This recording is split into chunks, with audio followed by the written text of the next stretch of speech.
without ever asking why. So I'm reaching out as God passes by.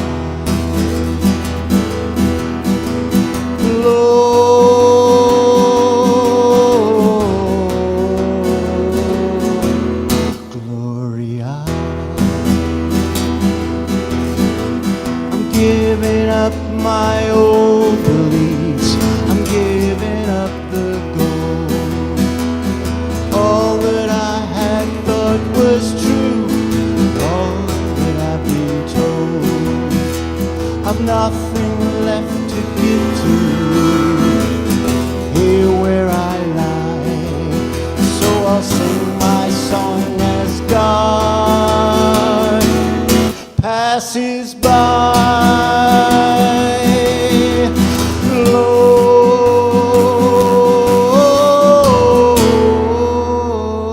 Lord, Gloria.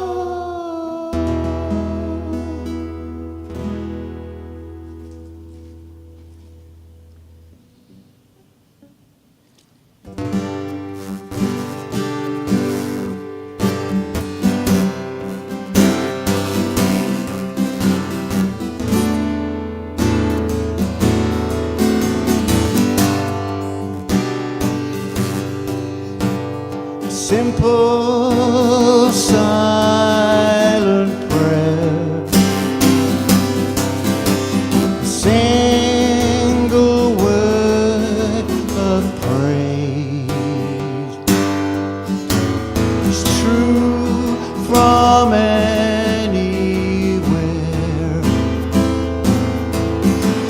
is heard from any place. So right where I stand, I say amen. I say amen. Right where I am, I say amen. I say amen.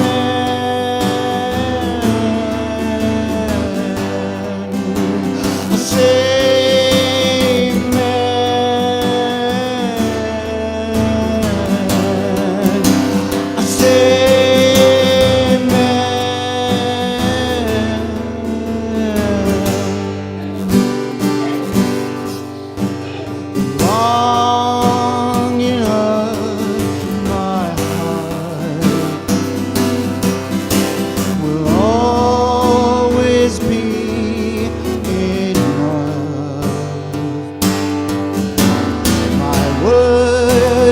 travel far on wings of sacred love. So right where I stand, I say amen. I say amen. Right where I am, I say amen. I say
Welcome.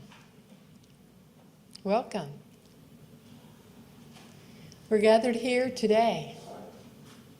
We're gathered here today to affirm life eternal. That is why we came together, to reaffirm our faith in life eternal. and to bless this loved one, this beautiful spirit of light and love. Evelyn Virginia Faulkner Casper. We're blessing her on her way to her next experience.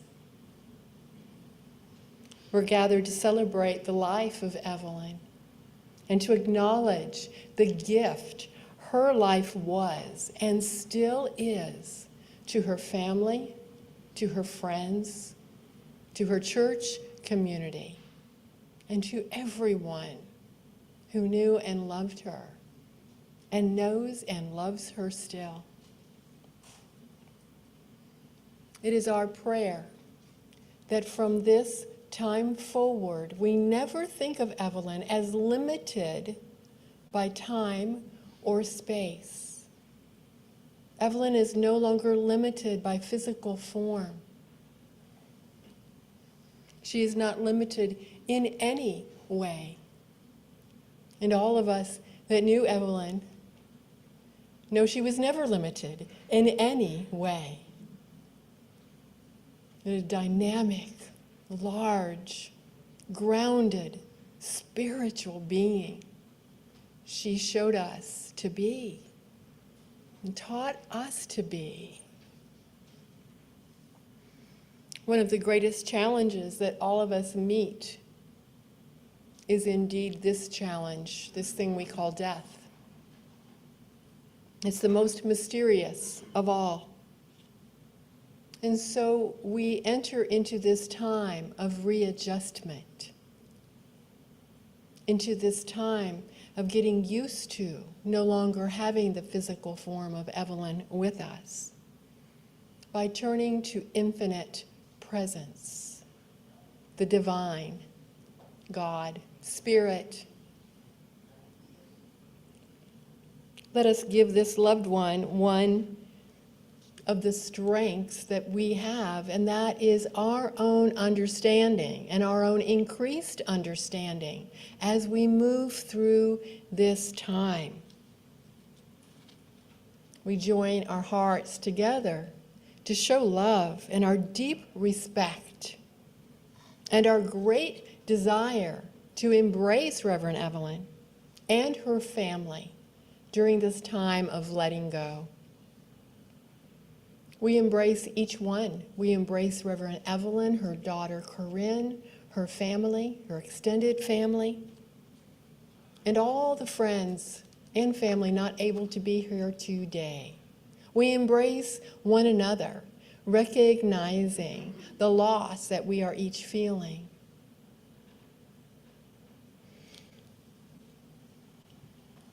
Surely the presence of Evelyn is with us right here and right now.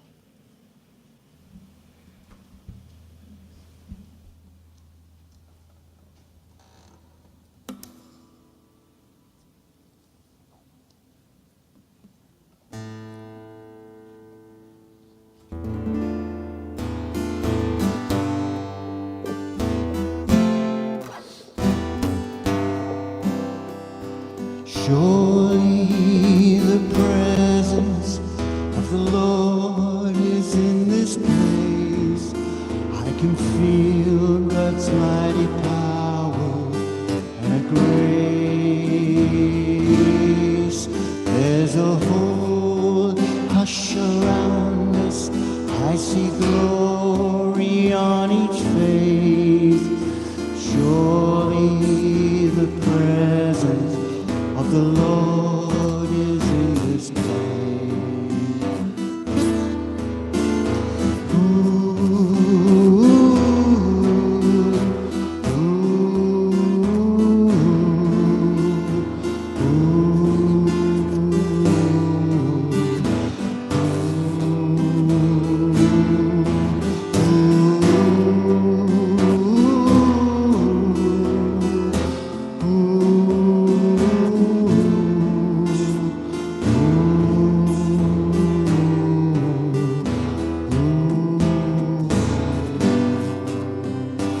Surely the presence of the Lord is in this place. I can feel God's mighty power and a grace. There's a whole hush around us.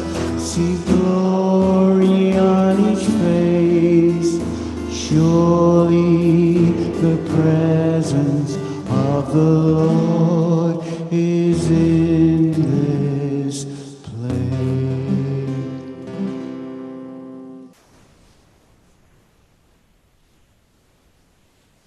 Let us now join together in prayer.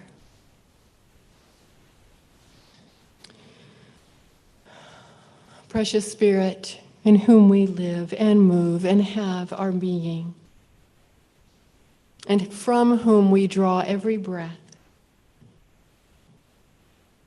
the essence which is life, spirit, and truth,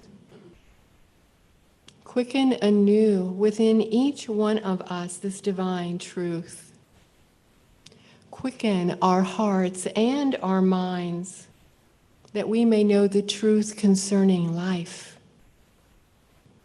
that we may know that life alone is real and true and eternal. Inasmuch as we are partakers of the divine, we have everlasting life. Dear God, bless and be consciously with us in all your promises, as you have told us. Lo, I am with you always. In the name of the living, eternal Christ consciousness. Amen. And now, if you're comfortable doing so, please say with me aloud the Lord's Prayer together. Our Father, who art in heaven, hallowed be thy name. Thy kingdom come, thy will be done, on earth as it is in heaven. Give us this day our daily bread. Forgive us our debts, as we have forgiven our debtors. And leave us not in temptation, but deliver us from error. For thine is the kingdom, and the power, and the glory forever.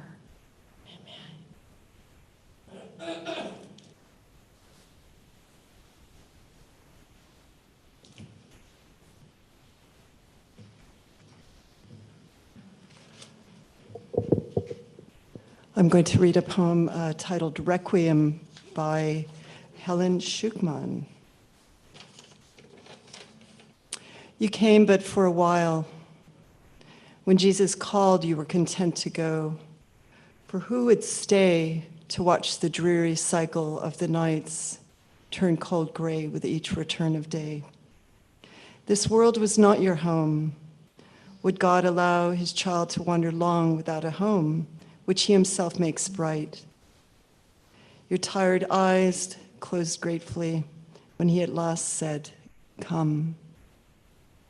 You have forgot all this, all thoughts that hurt, all sorrow, all regret have ceased to be in your remembrance. He who called to you has loosened all your chains and set you free. Because I love him, I would have you go. Because I love him, I can scarcely weep. Because he loves you, glory goes with you. And in that glory, you but seem to sleep. He came in mercy. Let me give him thanks. You stayed with us until you saw him smile and tell you it is finished. He will come for me that way in just a little while. It is for this I wait in certainty that he who made the stars will not forget. I will be glad, so see him smile at me, or if he chooses to wait.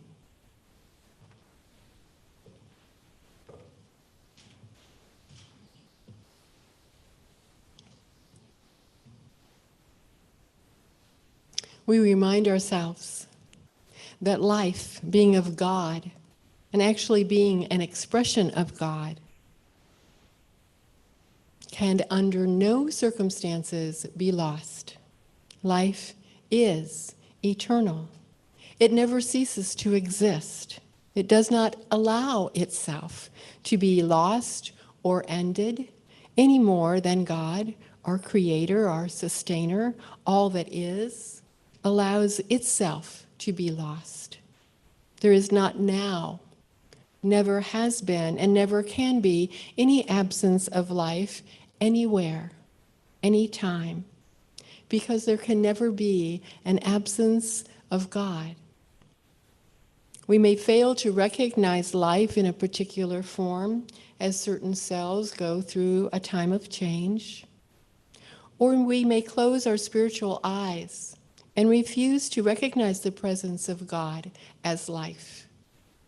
But that does not change the truth of being, the truth of God as a living presence in every created thing. What happens when the individual goes through the experience we call death? That is simply the separation of the soul from a particular body. The body is merely the clothing that the soul has worn for a time. In this process called death, the clothing is discarded and the soul goes on to its next experience in divine unfoldment. The soul of the one we love is not left behind in the body. The soul, the spiritual being, the one we know as Evelyn, is too great to be confined. As we lay aside a garment at the end of the day, so Evelyn has laid aside the garment of flesh.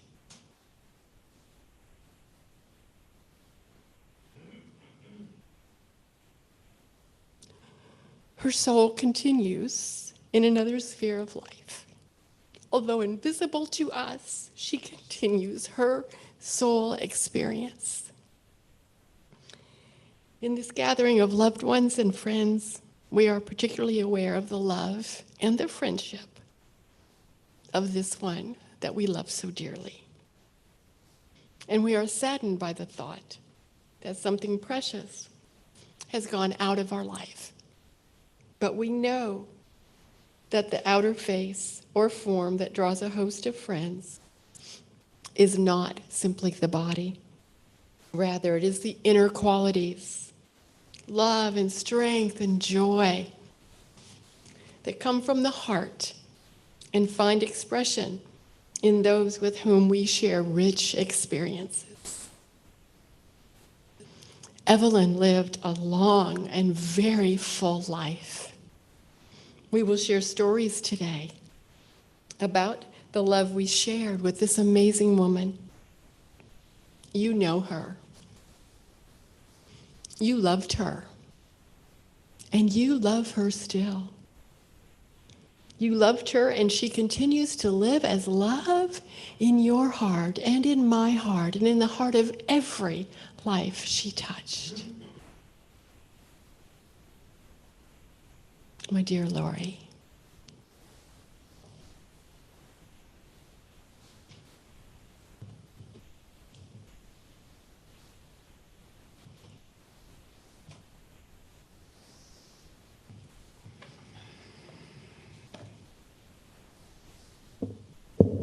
Oops, upside down. This part is called The Gift of Evelyn Casper, and it's basically a eulogy, I guess. It's nice to see you. Evelyn Virginia Faulkner Casper, also known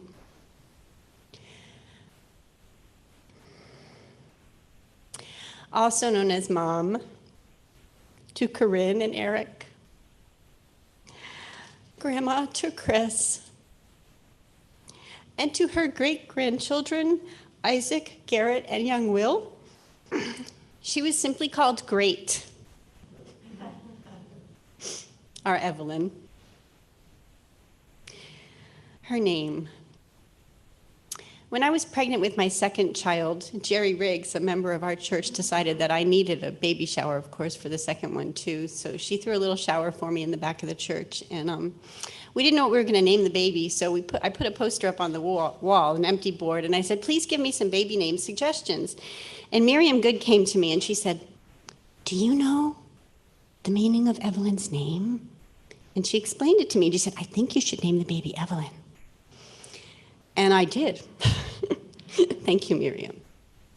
And not too long ago, I asked Evelyn to remind me of how she discerns the meaning of her name, and I'm sharing this with you.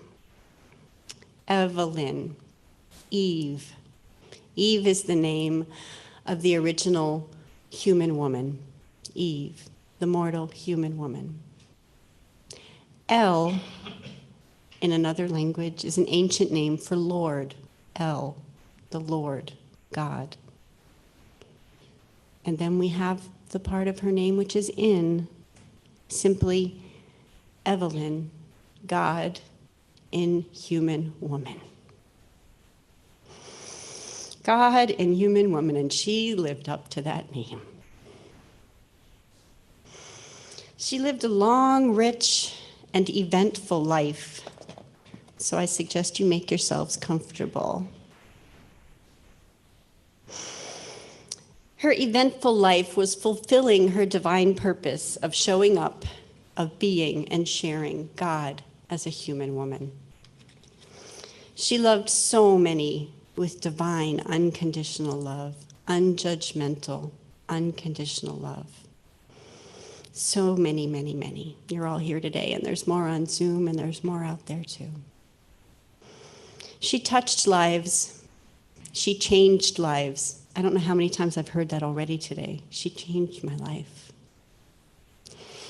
For a long time, the mission statement of our Unity of the Keys was transforming lives in the manner of Jesus Christ through preaching, teaching, healing, fellowship, and prayer.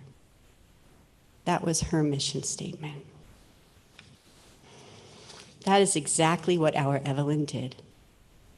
If anyone has lived a blessed human life of purpose, of divine purpose, it is our Evelyn Casper. She wasn't always a student or teacher or minister of unity, as most of you know. She found unity later in her 40s or 50s. Oops, but I'm not supposed to speak about age. I dare not say that, her age. You know she didn't like talking about that. I recall asking her once how old she was, and she looked at me and she said, and I quote, "That is none of my business." Meaning it was none of her business, and none of mine either. She also said, and I quote, "Spiritual law trumps physical law." So age means nothing. She didn't want that label. So she did have a long life, and I'm happy to be able to share some glimpses of that life with you. I so enjoyed hearing Evelyn tell stories of her life. I so enjoyed my times with her. And that's part of the things that we did. Talked about her, talked about me. And I was also fortunate enough to spend time speaking with her daughter, Corinne, and recently again. And very recently, I had the privilege of having a wonderful conversation with her lifelong friend, Beth Head. The first thing Beth said to me was that Evelyn was accomplished. I like that, accomplished. I couldn't agree more. Evelyn was a child in the 1920s. That's so different than the 2020s. She grew up in Indiana. So different than South Florida. The first example of her real courage and determination was that she went to college. At that time, it wasn't common for women to go to college, and her parents didn't really think it was necessary, but she wanted to go, and she made it happen. She went to Griffin College in Griffin, Iowa, and she graduated cum laude, as she proudly put in her own obituary that she wrote herself. Not too long ago, I was talking to Evelyn about my 2 college daughters who are in sororities, and she gave me this adorable glimpse. She said, "Oh, yes. In the sorority houses, the women in their dormitories would be up by the windows, the open windows at night, studying, and the fraternity boys would come by crooning. They would be singing to them, and you were very lucky if you could get pinned by a fraternity boy." I love hearing those things. Such beautiful stories. So after Evelyn and her good friend Beth, whom she met in college, graduated, they decided that they wanted to move to Florida. They applied for teaching positions in a little town in the Panhandle called Weewahitchka. Evelyn's father bought them a car, a used car. It was a 1936 Ford, and Beth told me it looked a lot like a Volkswagen. I found a picture of such a car, and it's on one of the boards back there. You'll get a kick out of that. The day before they were to leave to go to Weewahitchka to accept their teaching positions, they got a telegram that said the positions had already been filled. But Evelyn said they should go anyway, so they didn't tell anybody about that. They got to Weewahitchka and found out it was about 60 miles from the coast. And it was best known for these large bodies of water with these dead trees sticking up out of them called the Dead Lakes. They drove around sundown and saw the teeny tiny school and thought, maybe it's good that we didn't get that job. But they had to stay somewhere, so they found this big, large building painted barn red, and that was the only hotel in town. And Beth said, so Evelyn said, well, let's go in there. Let's get a room. We have to stay somewhere. So they went in and they checked in and they decided to have a meal in the dining hall, and they were the only people in the dining hall except for this one table of about 6 people sitting off to one end. And Evelyn said, I bet those are the teachers. Sure enough, when dinner was over, the 2 of the women came over and introduced themselves as the new teachers in Weewahitchka. So the next day, they proceeded to go down the coast of Florida, budgeting themselves with 2 meals a day and stopping in all the towns that had colleges trying to find jobs. They settled in Miami Beach. They couldn't get a job, so they went to an employment agency, and the woman there told them that with a hotel listed as their address, it wasn't going to be a very successful ordeal. So they moved into the Casa Francisca, a dormitory of sorts for women attached to the Catholic Church. It was a lot like being in college. There was a curfew. It was only women allowed in the building. The additional hitch was that you had to attend Mass on Sunday. It worked out fine for a year. They had jobs. They were in Florida. They were secretaries. They ran a switchboard. I don't know if anybody knows what that is even. But they lived in Florida, and they were near the water, and they loved it. After about a year, they went back to Indiana. I was told that Evelyn's sister married a man that went to Purdue University, and that's how Evelyn and Beth both met their husbands. And about a year later, Evelyn came back to Florida with her husband, Norman. And she worked as a teacher. And she also ran the area's first bookmobile. In the early 50s, she heard of this new development on a place that was wild and not very developed, apparently, Key Biscayne. And she, according to her daughter, hawked her photography equipment for a down payment for a lot at Key Biscayne. And her husband took out a GI loan, and they got a house on that new development in Key Biscayne. And people thought she was crazy. That place is wild. There's nothing there. And there's a causeway that you have to pay $0.25. You have to pay to get home from work every day. Yeah, little did they know, right? Evelyn's courage and determination and good insight. She really believed the world only had good to offer her. She was always open to learn and grow more. In 1978, she completed a master's degree in education at Florida International University while still raising a family. She became the Miami-Dade Reading Resource Teacher. I learned from Corinne and other people just the extent of Evelyn's travels. She really loved to travel, and I didn't know that she had traveled as much as she did. She especially liked to travel with her family, her friends, and even by herself. She didn't care. She was brave. Corinne and Evelyn both told me about this road trip that they took when Corinne and Eric were still young. They had a policy in their house that if they said anything negative, they had to put a quarter in this jar. And on the road trip, they would fill the jar up with quarters, and when they had enough, they would stop and they would get ice cream.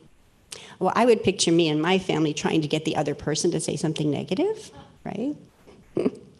But Evelyn wouldn't get the ice cream. She preferred iced coffee, a woman ahead of her time. Corinne told me that she liked to travel to see the many lifestyles and cultures of the world. She recalls her mother telling her about enjoying seeing the children playing soccer on the beach in South America. Evelyn and her friend Beth went to Cuba in the 1950s when Batista was still in charge. Evelyn went to Austria to see the Passion Play. It must have been an outside event because Corinne told me that it rained.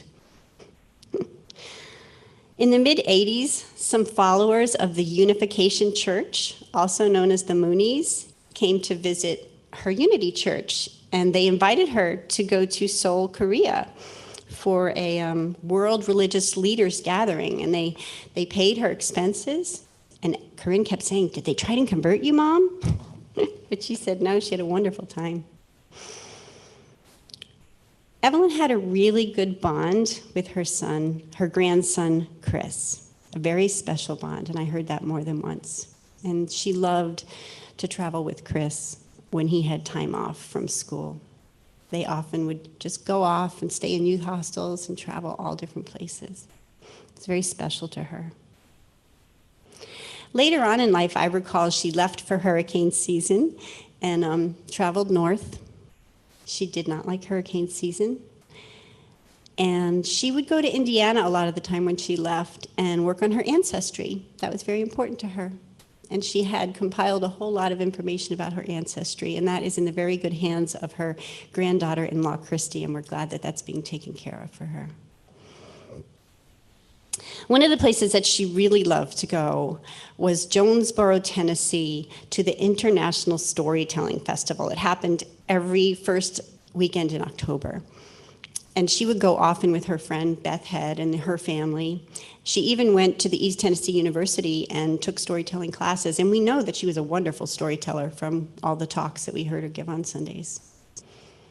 I found out about this storytelling love of hers, and I said, "I've been there once. I want to go. I want to meet you at the Storytelling Festival." And that was wonderful. We were all set to go, and I got my plane ticket, and she preferred to drive, and we're going to go to the Storytelling Festival. And then shortly before it was time for me to leave, she said, "Lori, I'm not going to go this year." I was devastated. She just said it was too much, too much walking around up and down those hills and sitting in those uncomfortable chairs in the tents. But I tell you, it was a beautiful experience. I went anyway, and she hooked me up with her friends. So I got to meet Beth and her daughter Jan, and I think Beth's sister was there. And they took good care of me, told me which storytellers to go listen to. It was a beautiful experience. And icing on the cake, after Hurricane Irma, when she was in exile at her daughter's in Tennessee, I went to the Storytelling Festival, and they came and they met me there, and we got to go to an event together with Corinne and Evelyn and Corinne's husband, Will. We went to one of those storytellers there. That was special. So that was something we had in common. Love that. So in the late 70s or early 80s is when Evelyn found Unity. And I told you this story once when I was giving a talk, how she was cleaning the house and the TV was on, and she looked at the TV, and it was a Unity minister speaking on a television show. And she said it sparked something inside of her. She said, and I quote, "I was mesmerized. I didn't know that, but that's what I had always believed.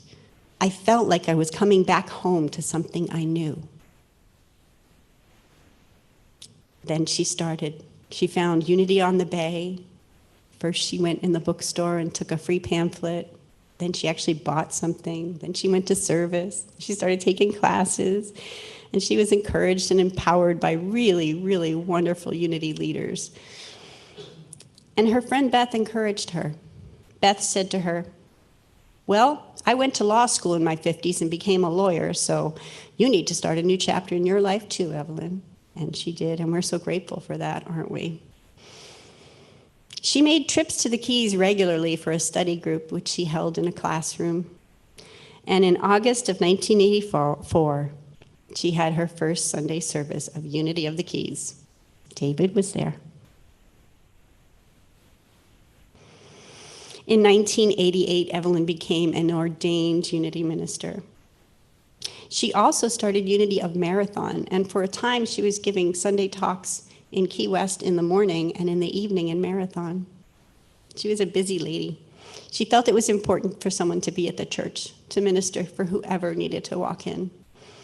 She was dynamic with her church. It was so important to her and to all of us.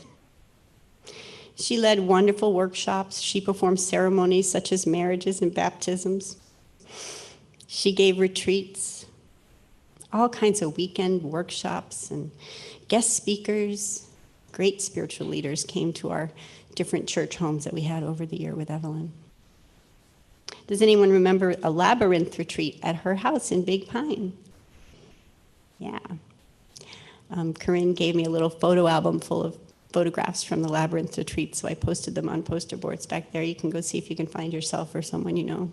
It was quite an ordeal making that labyrinth. So aside from the church being her sanctuary, her home was her sanctuary, and you know that was very important to her. Her beautiful home on Big Pine Key on the water with the key deer and the nature. She didn't like too much landscaping. She liked it natural. She liked to be tucked away from the road and spend her time retreating from her busy church life for prayer and meditation and visitors. We needed her here. She founded this church, this beautiful place. She used to say, "Lori, we will do everything here with quality and excellence." With quality and excellence. That's integrity. That's her groundedness that Reverend Evelyn spoke about. We know that Evelyn was so happy and with the work that she loved here so well. I'll say she was extremely successful, wouldn't you? Look at where we are now. Look around at each other. These are your family. Look at who we are, how we've changed. Think about who we've become and how much we've all benefited, personally and collectively, because of Evelyn and this community that she started. And this spiritual home and Reverend Evelyn continue. She has opened our minds and our hearts and filled them with love. Evelyn retired in the year 2000, and we had a wonderful celebration. And she continued to attend services. And she was part of our prayer team for a long time and continued right until the end of her life on earth to be our keeper of the flame. Whenever we had a meeting or an event, she would sit in silent prayer and hold us in her heart, hold us to the highest watch. Evelyn composed a book of prayers. I'm sure that many of you have received texts with her prayers. She composed them into a book, and there are plans to get it published. That was very important to her, and that we will not change a single word. So the last few years, Evelyn chose to spend most of her time in her sanctuary home on Big Pine Key with prayer and meditation, and some of us were fortunate enough to be able to visit her. The past year, she was really taken with a passage from the Course in Miracles. It was called, "I Rest in God." I rest in God. We would listen to it every time I visited. I think she may have been unconsciously preparing for her ultimate rest in God. Her wish was always to live in her home independently, and she was able to do that. It was a little hard on some of us, worrying about her, especially on her daughter. But we all respected that. She stayed in her home. And on May 2nd, she came to the ultimate rest in her home, her rest in God, with her loving daughter, Corinne, by her side, her special grandson, Chris, and his wife, Christy, and her good friend, Kathy Rogers, in her home with her, peacefully. And she's still here with us now. She is our minister emeritus, always and in all ways, our beloved Reverend Evelyn Casper. God in human woman, all love, always remembered and forever in our hearts. Our Evelyn. Thank you.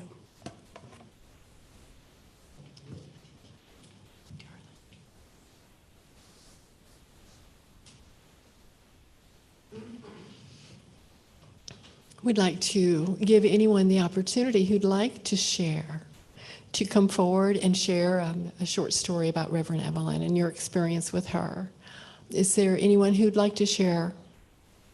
Simply raise your hand or head this way.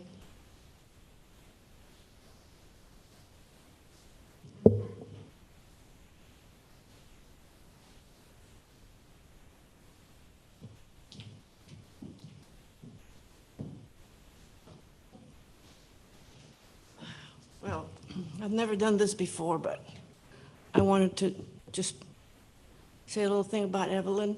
Can you all hear me? Perfect. So as many of us, I think, I have a lot to be grateful for Evelyn and what she did here with Unity.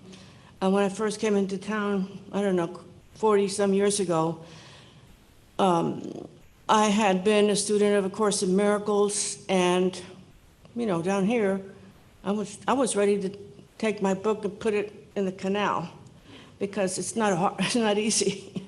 But somehow there was a group at Unity over there on Duck Avenue, as most of you remember, and we kept going. But the thing is that I met so many people there that are still friends.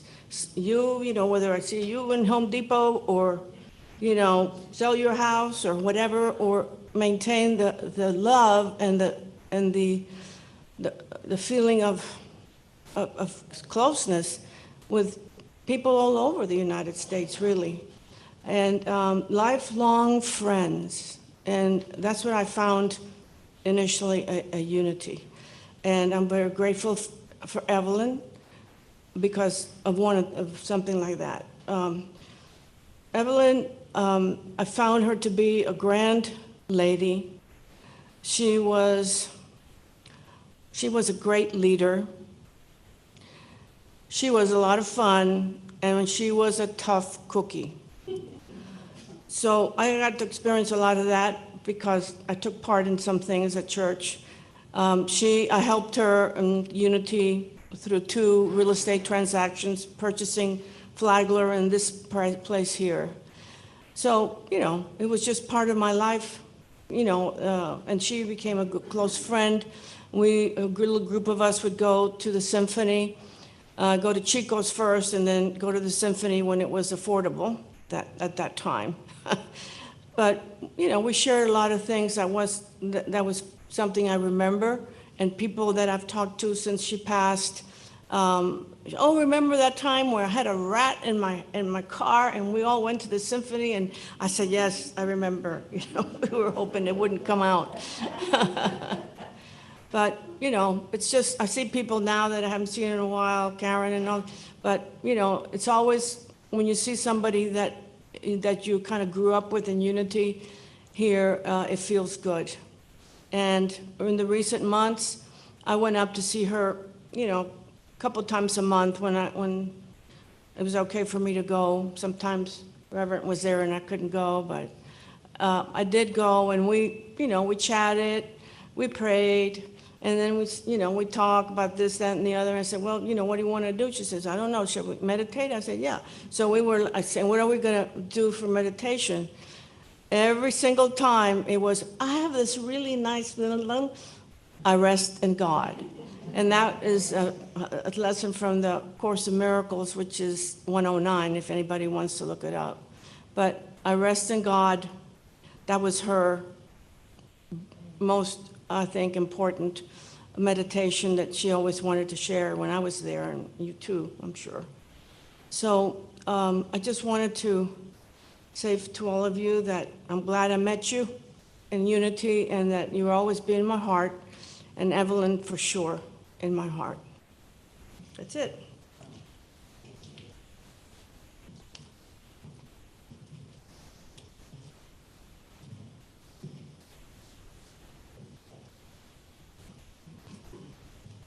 Okay.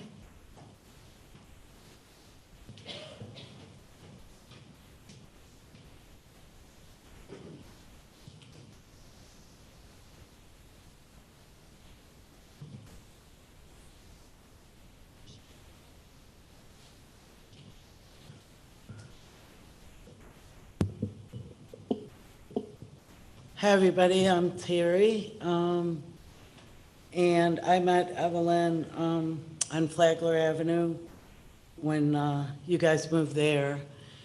And, so many beautiful things have been said already. And the last time I prayed with Evelyn was here, and it was to pray for the conscious contact with God. And that was so powerful, and it's carried me along for a long time. And I really got to know Evelyn when we were in the prayer circle together mostly. And I remember when Evelyn retired, and it was like, I guess, a struggle to find a minister, it seemed, because we could never replace Evelyn. And it was like a year later, and I called her, I went to her, and I said, why did you retire, Evelyn? And she said, Terry, don't I deserve to retire? And I wanted to retire when I was on the top of my game.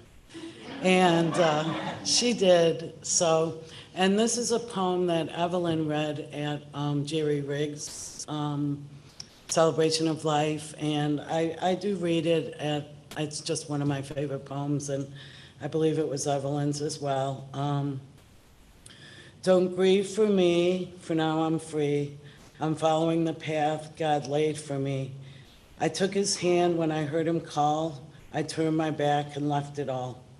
I could not stay another day to laugh, to love, to work or play. Tasks left undone must stay that way. I found that place at the close of day.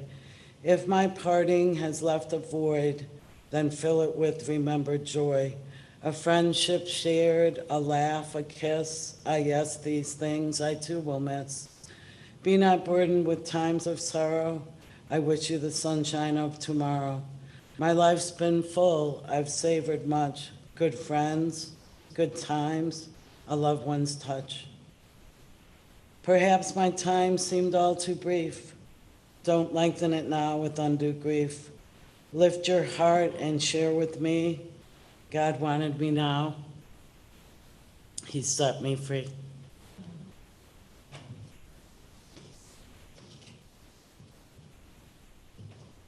That was beautiful.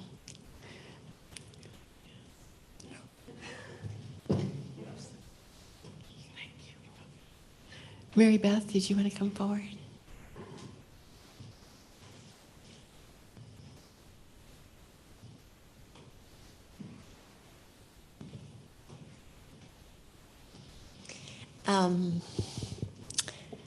When David and I were making some music together last week, we both said, the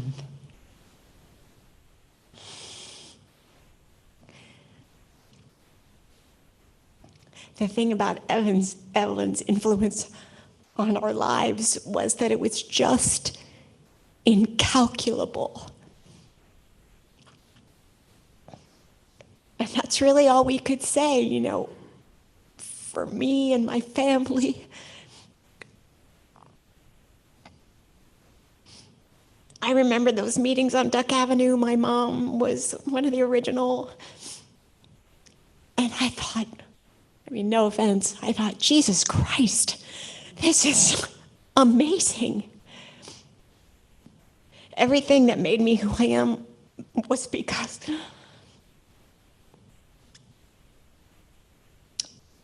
like you said, the Course in Miracle and 12-step and Reiki and Abraham Hicks. It's incalculable. And like you guys who saw her at the end, boy, that rest in God, man, that was it. I know you know she had copies of it. There's one in my New York apartment, there's one in my Florida apartment, there's one in my car. She always had them. And one time after we did it, I saw a piece of paper off to the side, and it had like hundreds of names on it. And the thing about rest in God is it talks about that when you do that, it's you call everyone to you. That's what she loved about it. It wasn't just for her. It was for those passed by and those yet to be, as it so beautifully says. Those friends far, those near. It was so inclusive, and that's why she loved it. And I said, Evelyn, what is that paper? And it was all of our names.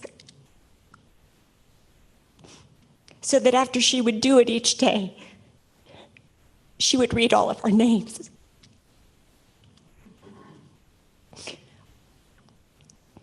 I also just want to say real quick, a few years ago when our mom transitioned, it was hard for me to get back on stage and perform, and when I did, Evelyn wasn't coming to the live theater anymore, so I would send her pictures of my costume fittings and stuff, you know.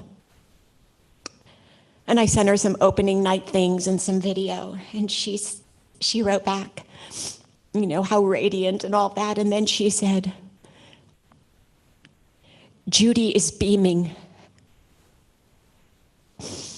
Judy is my mom. And I stopped in my tracks because she didn't say Judy would be beaming or Judy would have been so proud. She said Judy is beaming. And that's what I want to say now, is Evelyn is beaming.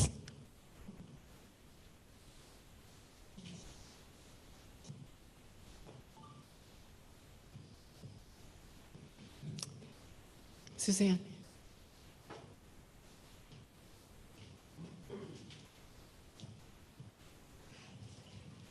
So much has been said about Evelyn. I think there's not much I can add, but I think that what always struck me with Evelyn, she was one of those people that could make every one of us feel like we were so special. When you'd go and share with her, you felt like you were number one. You were the, and I think we all felt that. And also, just the way that she kept, after she retired and then she was coming to church, and after a while she wasn't making that drive anymore, but she still managed to keep such a strong connection with us.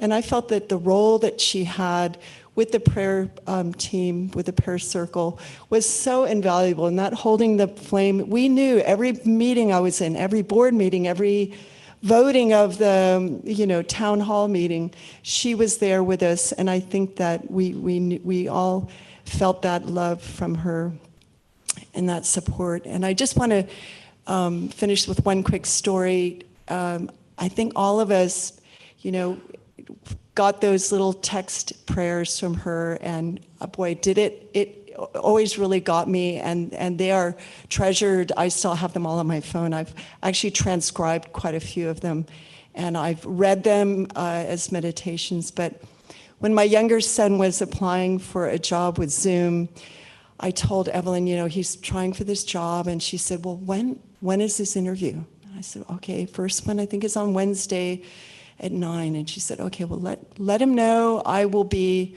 in prayer with him. And she said, you know, it worked with my grandson. He got the jobs. I said, okay, I'll let Kyle know. I'll let him know. So Wednesday comes, Kyle has the interview, and he gets through. And I told her, and she's like, yeah, okay, well, when's the next one?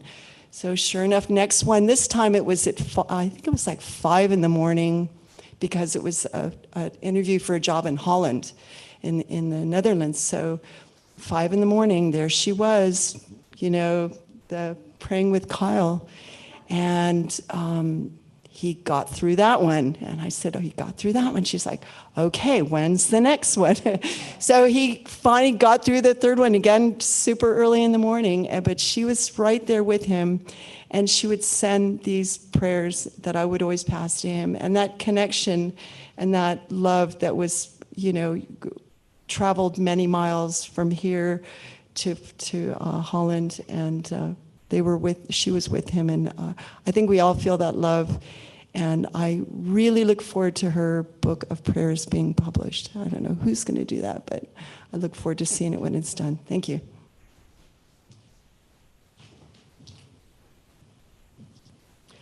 I think we have time for one more. Joe.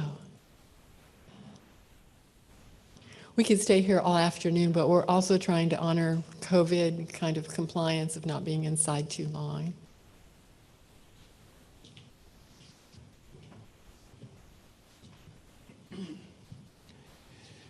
It's really difficult to explain my relationship with Evelyn. Probably around 1991, I came to visit my sister-in-law, which was always exciting. She was a very different person, and she said to us, you got to come to church with me. I said, I didn't come down here to go to church, you know, and she brought us over to Duck Ave, and it changed my life.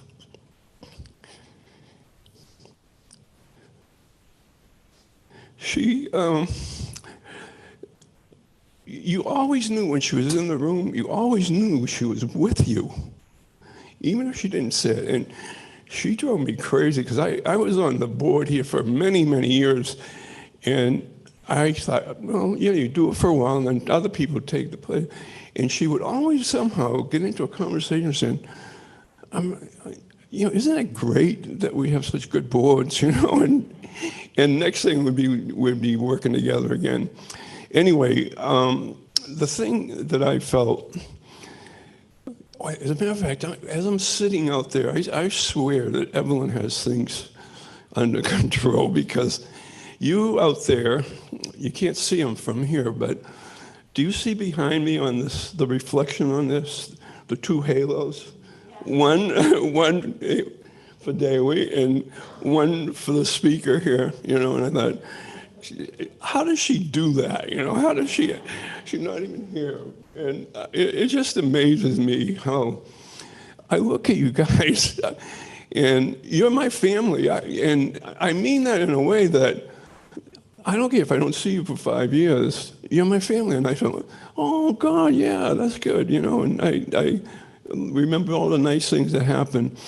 I just wanted to say this because she changed my life, and I ran schools. I used to be a teacher, and I used to run a whole school system right outside of Boston, and I didn't even know I was capable of doing that. And here's someone like Evelyn, who when I met her, I was a teacher, and she just knew that I was doing what I was supposed to be doing. And I wish I had that self-confidence, you know.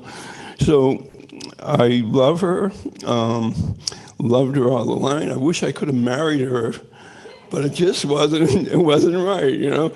And when my daughter Jamie, who does Evelyn's hair, and every once in a while should go up to her house, and she says, you know, Evelyn always says she'd love to see you. And believe me, it's all she had to say, because I'm going to be there, but I didn't want to bother her, you know.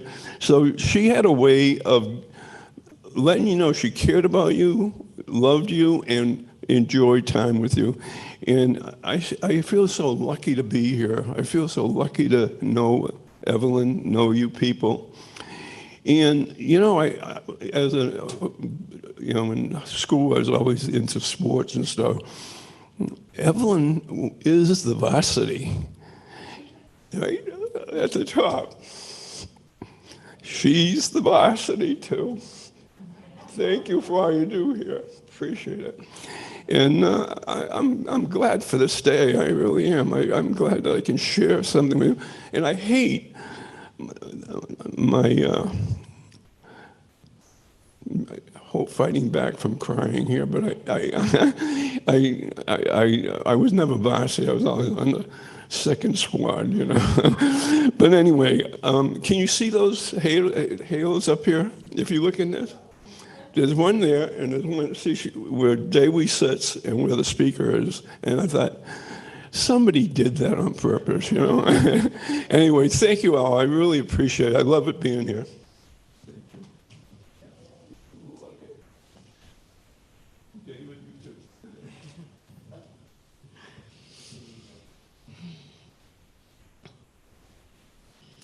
You all knew Evelyn for so many more years than I did. I met Reverend Evelyn in 2016, right back there in that prayer room. I was here to interview for the job, being the senior minister, and she introduced herself to me. Maybe it was because we were both from Indiana, Hoosiers. Maybe it was because we were both Scorpios, I don't know. But we instantly fell in love with each other. And she was a huge and is a huge gift in my life. I was right out of seminary. I know, second career. I was right out of seminary. And so few ministers go out into this world and have as a mentor right there with them in their church a beautiful spirit grounded in that prayer consciousness. She gifted me in more ways than I can ever count or probably even know. We started having lunch together once a month, and she was so cute because she'd like gently mention little things like, well, you know, I know when you pray with someone, you're supposed to just release that prayer and let that go, but I don't let them go. I have a prayer list. And I'm like, you're the minister emeritus. You can do whatever you want. And then she'd give me a little, well, is it okay if I do this? You know, sometimes ministers that have come in have been upset because people come to me for prayer or for counseling.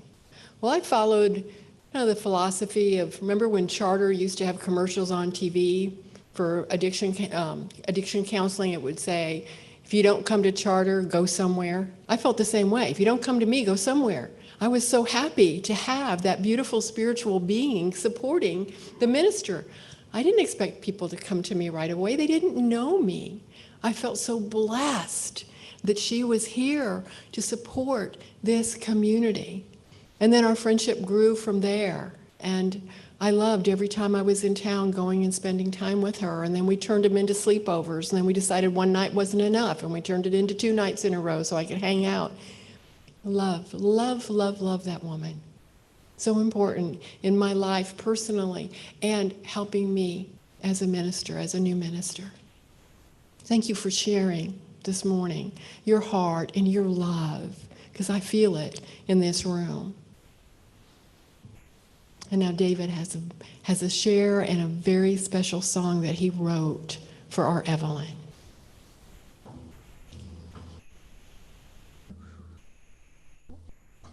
Well, I know Evelyn for many years, and I say it in the present tense, and I always will speak of her in the present tense. About 36 years, to be more precise. And I met her after recently getting clean and sober, and a friend from a 12-step program just wouldn't stop talking about unity to me. And also about this wonderful leader. She was a teacher at the time. She wasn't a minister then. She was a teacher. And I just kept putting him off. He wanted me to come and experience a church meeting, and I said, I'm really busy with my carpentry business. I made all the excuses, but eventually I got tired of listening to him. And kicking and screaming, I came to my first service. And to tell you the truth, I was kind of embarrassed, and I felt unworthy. And Evelyn didn't care. She was full of love for me. And I told her I was ashamed of my past life. She didn't care. She just loved me. I told her I'd never been to a church before. She didn't care. She still loved me. I told her I was Jewish. She said, a Jewish carpenter? We love Jewish carpenters. And after that first meeting, I kept coming back. And I didn't know why I was coming back. It certainly wasn't what she was teaching, because I didn't quite understand what she meant when she said, change your thoughts, change your life. I didn't even realize I had thoughts. And those that I did about myself were not very nice. It was a while before I realized that what I was missing and what I'd never experienced before was unconditional love. And I wanted more of it. It felt so good to feel that amongst the congregation. When I was heartbroken over a lost love, somebody that I fell in love with from the early ministry of the church, and I couldn't sing the songs that everybody was singing. I love myself the way I am. I said, I can't sing that. I don't love myself. So what did she say? Oh, dear one. I'm sorry, I can't imitate. Not like Mary Beth. She does it great. Oh, don't worry, dear one. Until you can love yourself, why don't you let us do the job for you? Words of wisdom, huh? Just one of many gems I heard from her. So, yeah, when she found out I could play guitar, I could play 3 chords at the time. She asked me to play in the church. And my first thought was, oy vey, you're just your boy playing music in a church. My bubby's gonna turn over in a grave. But nothing supernatural like that happened. And I began writing my own songs. And the first song, one of the first songs I wrote was about her. You know, I could go on forever talking about Evelyn, just like we all can. But the one thing that she taught me that all truth seems to emanate from is she taught me how to love myself and also to love everybody else on this planet, to love the whole of creation.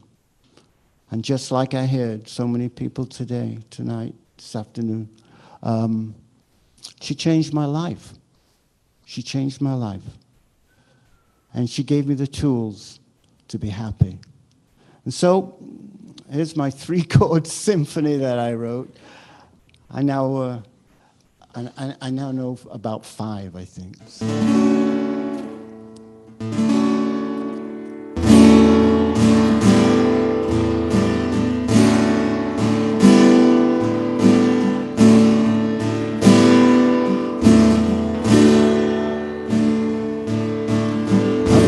Beside me there's a song in my heart she has put into my soul. On the wings of the wind by the shore, you are blessed by the sun for us all.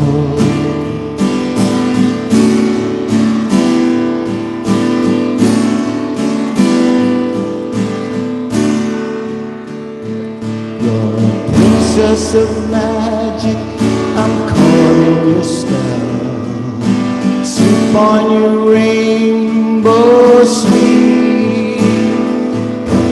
When I awake, you're such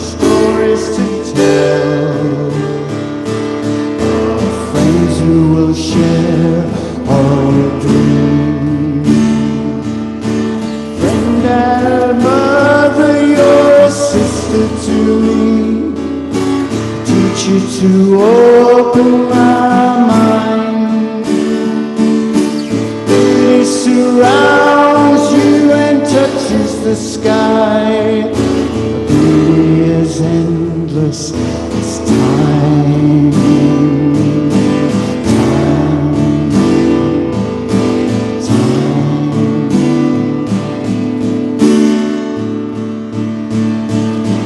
Sit beside me, let me search through your eyes. Music can touch your soul too. Honesty wins and dispels all the lies. All that you wish will come true. I just wanted to say I love you. Just wanted to say I love you.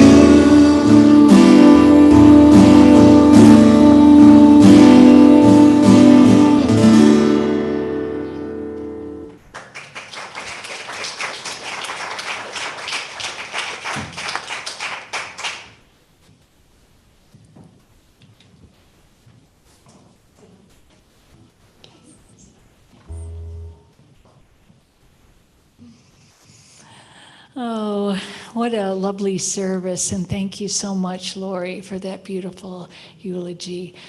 Everything that's been shared has just been, you can just see it. So she had such an effect on everyone. But one of the things that nobody mentioned was that Evelyn had this great sense of humor. And not only a sense of humor, but this delight. Like I remember when I would tell her something and she would be like, oh, that's so great. And it was like she was this ageless spirit that would get as excited about things for you that you were excited about.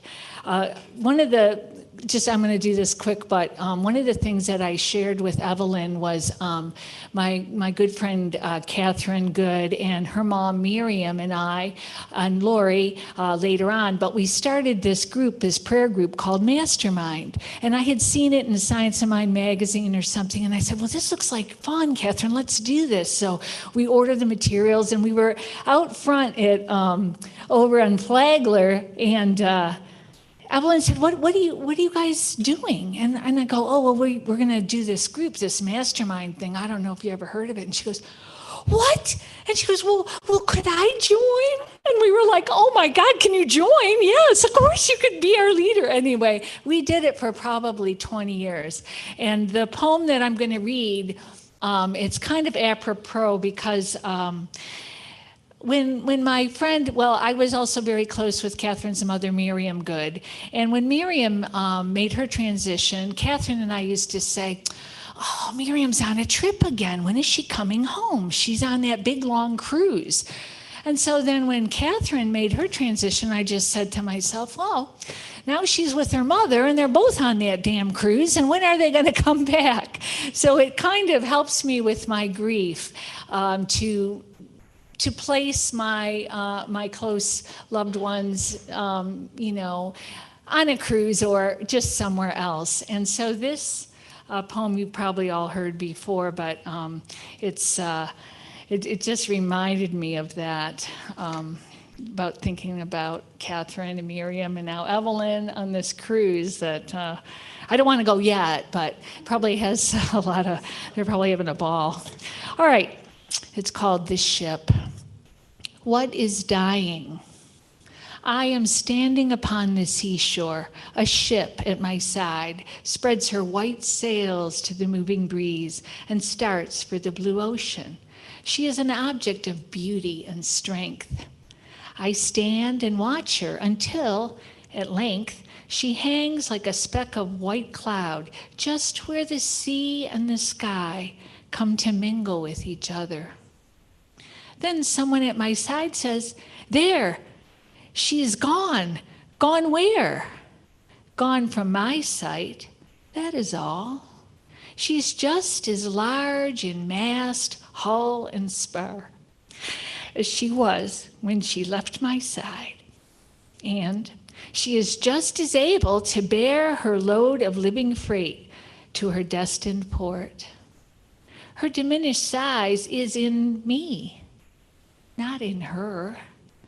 And just at the moment when someone says, "There, she is gone," there are other eyes watching her coming and other voices ready to take up the glad shout, "Here she comes!" And that, my friends, is dying.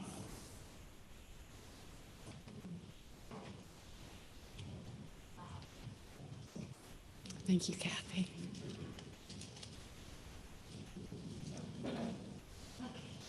Here we go.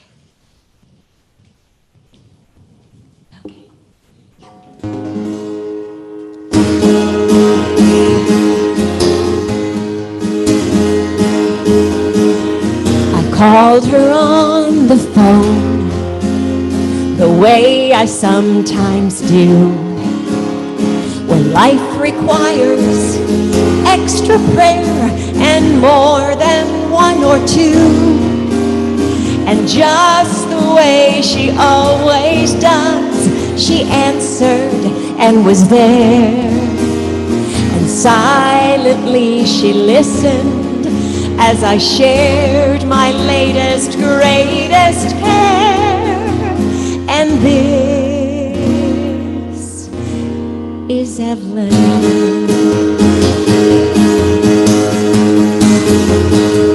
She's been there through the years, reminding me what's true.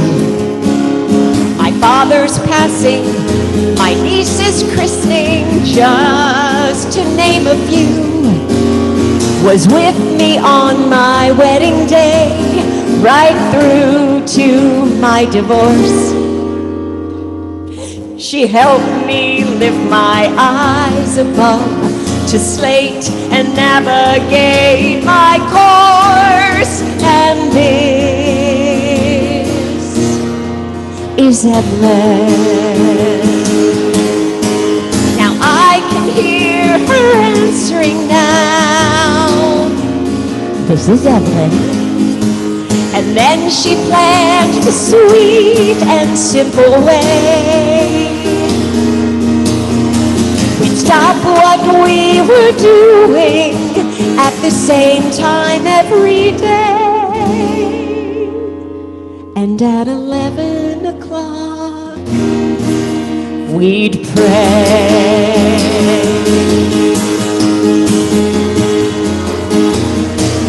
I got from then to now, my days were sometimes long.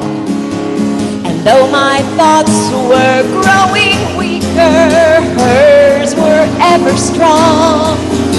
And sometimes later in the day, my telephone revealed a text that came from Evelyn saying, "Dear one, God is on the field." And I can hear her answering now. This is Evelyn. And then she planned the sweet and simple way. Stop what we were doing at the same time every day. Each day at 11, my prayers with Evelyn, it still means more than I can say.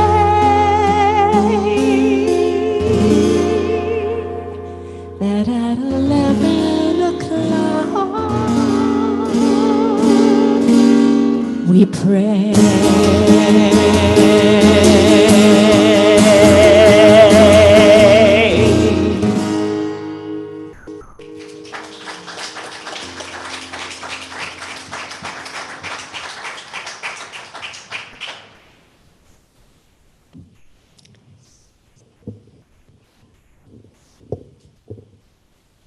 Mary Beth, Evelyn is beaming.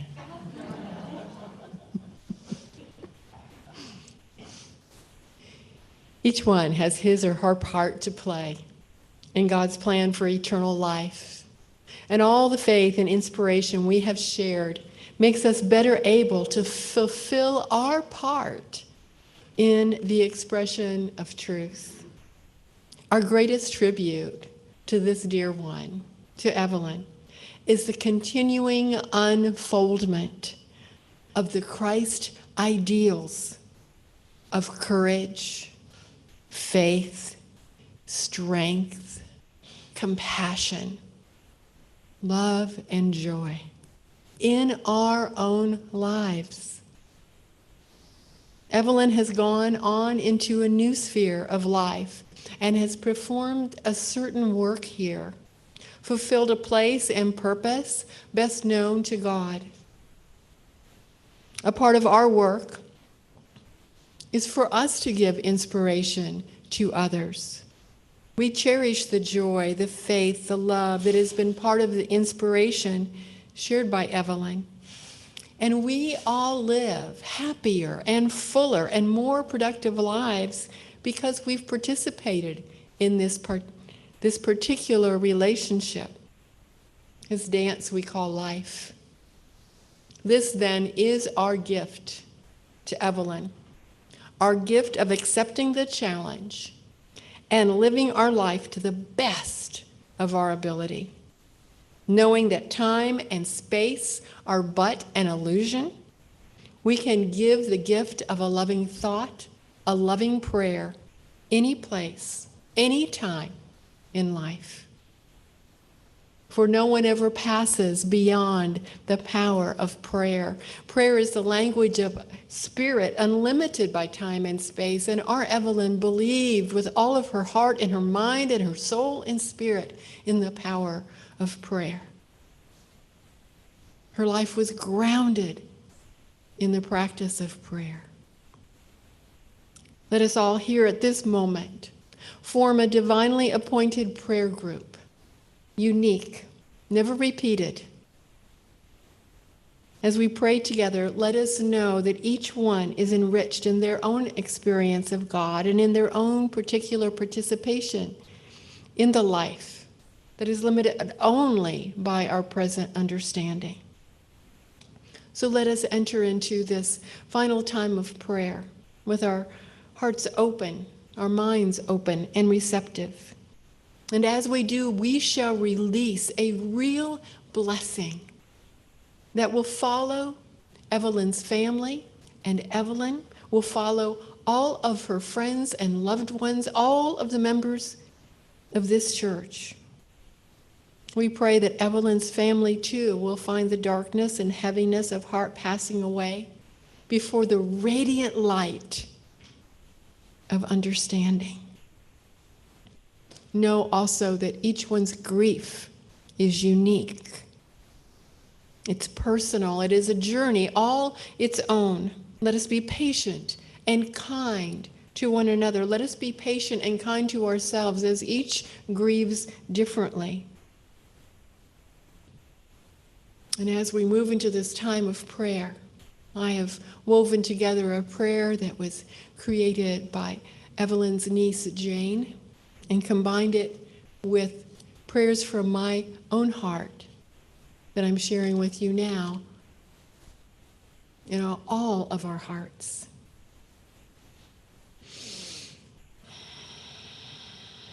As we breathe together now, precious Spirit, we breathe into our human hearts and we feel the loss and the pain of Evelyn slipping away from the physical world. We breathe in this beautiful love, the love that is divine, that is with us always, expressing as us and through us. We know this love expresses as Evelyn, and even as it has changed form, continues to express as Evelyn, unlimited. As we continue breathing in love together, we know that God is breathing with us. God is breathing us. Evelyn is breathing with us in a new and expanded way. We sense her light. We sense her presence. And we especially see this light surrounding Corinne and all those who have loved and continue to love this precious woman. We continue to breathe together in this love and light.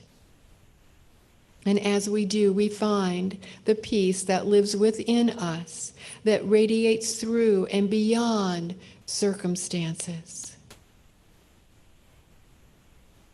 As we've been reminded, Reverend Evelyn's most precious meditation, I rest in God. We sense ourselves dissolving into this space now. We rest in God. Each of us resting in this God space, feeling the presence of God, feeling our oneness with Evelyn, our oneness with one another, our oneness with Spirit. In this peace, we know the truth. Evelyn, Corinne, all the family are one.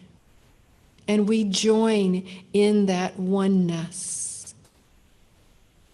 All are one. Only love is real, and we are that love.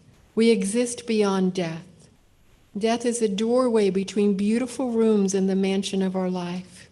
And we all live together in that mansion, our true home, knowing and being peace and love.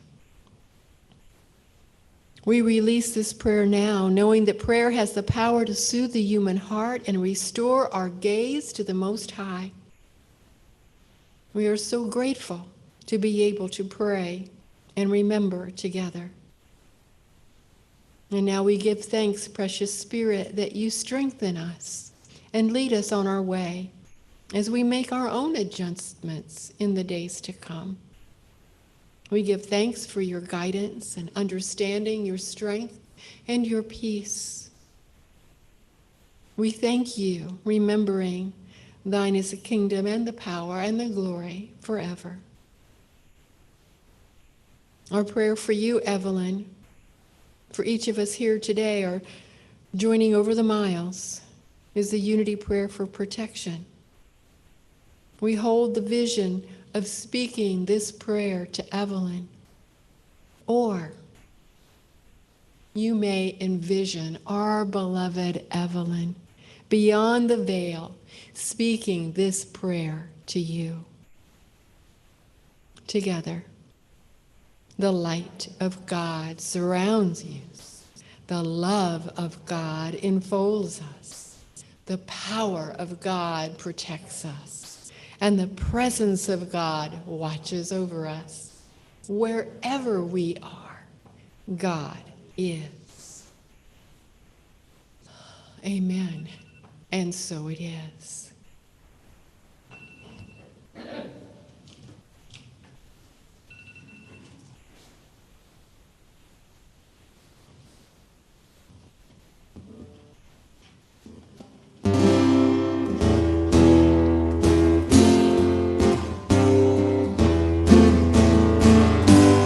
Let's all stand.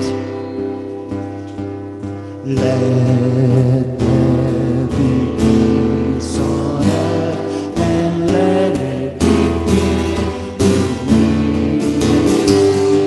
Let there be peace on earth, the peace that was meant to be.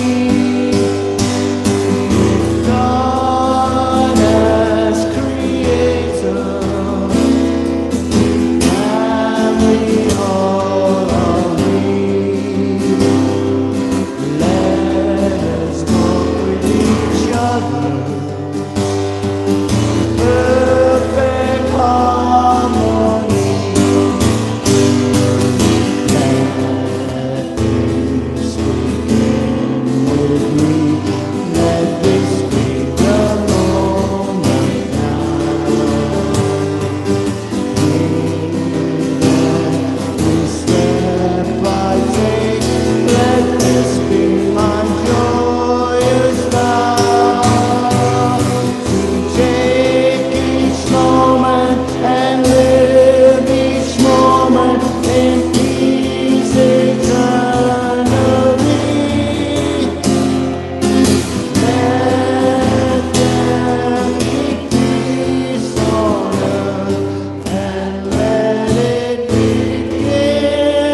protects us.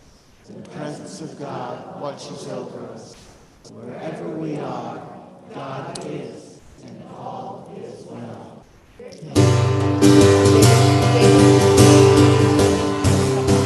A second.